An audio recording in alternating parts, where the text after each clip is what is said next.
What's up, guys? This is Jimmy with Hifly Fitness.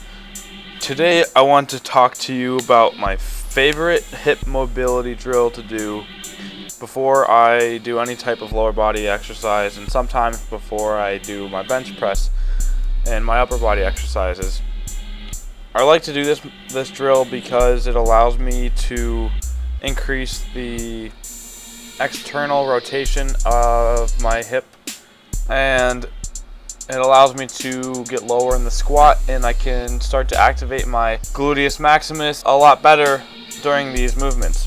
The tools that you're going to need are a lacrosse ball and some pain tolerance. If you don't have a lacrosse ball, you can start with a foam roller. However, for this video, it's just going to be covering a lacrosse ball, and I highly recommend a lacrosse ball because it's going to be a lot more effective in opening up your hips overall compared to a foam roller. So you can either do this while lying down or sitting on your ass and slowly lowering yourself down to increase the weight on the ball.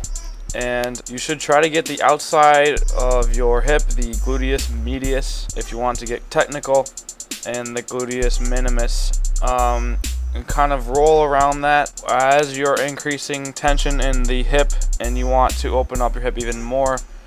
Start to raise the leg which the ball is and bring it up towards your chest, or towards your elbow I should say, like you would do in a squat.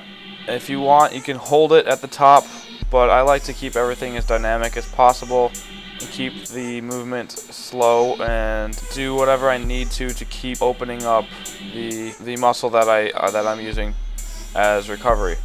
And it's right below your hip bone, I would say, on the outside underneath your oblique. So go down your oblique muscles, keep going past your hip joint, or past your hip bone, and the muscles right underneath that are perfect in the use of the lacrosse ball to maximize your hip mobility.